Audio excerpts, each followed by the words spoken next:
खबरें हैं। पुंछ से बड़ी खबर आ रही है। एलओसी यानी लाइन ऑफ कंट्रोल पर फौज ने एक शख्स को पकड़ा है। पकड़ा गया जो शख्स है वो मकामी है या कोई और, इसके बारे में जांच अभी जारी है। क्योंकि ये एक जरूरी खबर है और ब्रेकिंग न्यूज के तौर पर हम आपको दे रहे हैं। पुंछ से बड़ी खबर यह आई है कि एलओसी पर, लाइन ऑफ कंट्रोल पर जो काफी सस्पिशियस मूवमेंट रहता है, वहां पर एलओसी के आसपास जो भी मूवमेंट होता है वो काफी सस्पिशियस होता है और उसे बहुत ही सीरियसली लिया जाना जरूरी होता है। वो कोई भी हो सकता है, वो इन्फिल्ट्रेटर हो सकता है, वो कोई आतंकी हो सकता है।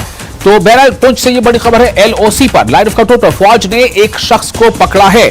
पकड़ा गया शख्स मकामी है या कोई और, इस बारे में अभी जांच जारी है।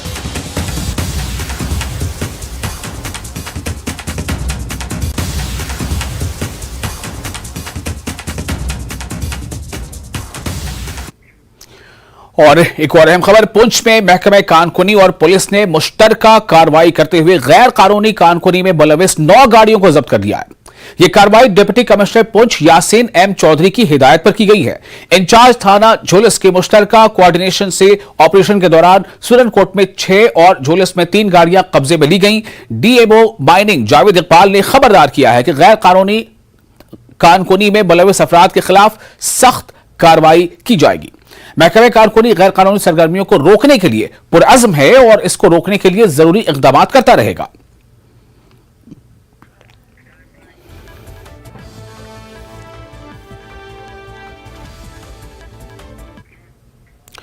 और अब बात अमरनाथ यात्रा और अमरनाथ यात्रियों की। अमरनाथ यात्रा का आज 31वां जत्था जम्मू यात्री निवास से कश्मीर के लिए रवाना हुआ। 31वां जत्था, यानी आप सोच सकते हैं कि 1 महीने और एक, ऐसे भी देख सकते हैं। बहरहाल, तो जम्मू यात्री निवास से कश्मीर के लिए 31वां जत्था रवाना हुआ आज। इस जत्थे में जुमला 984 यात्री शामिल हैं, यानी 1000 से कम है। 486 यात्री बालतल के रास्ते से, जबकि 488 यात्री पहलगाम के रास्ते से रवाना हुए हैं। सख्त सिक्योरिटी के बीच 31वें जत्थे को रवाना किया गया है और 54 गाड़ियों पर मुश्तमिल इन तमाम यात्रियों को भेजा गया है। हालांकि एक अच्छी बात यह है कि पिछले साल जो यात्रियों का जो आंकड़ा था, दर्शन करने वाले यात्रियों का, जिन्होंने बाबा बर्फानी के दर्शन किए थे, वो आंकड़ा अब तक के इस यात्रा में वो पार कर चुका है। यानी कि नया रिकॉर्ड तो बन ही गया है, लेकिन अब ये आंकड़ा और कहां तक जाता है, इस पर नजरें बनी रहेंगी।